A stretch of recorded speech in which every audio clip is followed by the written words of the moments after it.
Buongiorno e ben ritrovati con l'informazione flash di New Sicilia. I principali titoli della mattina. È stato ritrovato dopo giorni di ricerche alla playa di Catania il corpo senza vita di Andrea Di Mauro, l'avvocato scomparso nel nulla martedì 4 marzo. A dare la notizia sono i vigili del fuoco. Maggiori aggiornamenti saranno diffusi nelle prossime ore.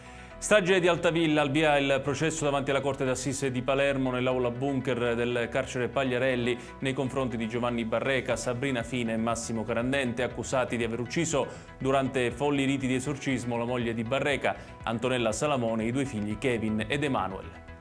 L'Associazione Parenti delle Vittime della strage di Ustica si oppone con forza alla richiesta di archiviazione del caso. La Presidente Daria Bonfietti ha lanciato un appello: chiediamo verità e giustizia per le vittime della strage. Domenica alle 11 ci raduneremo davanti al Museo per la Memoria di Ustica.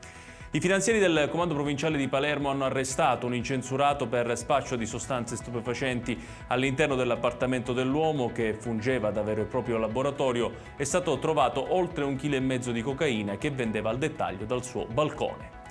Un ventenne di Caltanissetta è stato arrestato per abusi sessuali su una minorenne. Il giovane avrebbe violentato la ragazzina, sua parente stretta, all'interno della casa della stessa vittima. Le indagini sono state avviate qualche giorno dopo gli abusi, su segnalazione dei medici del pronto soccorso che hanno preso in cura la giovane.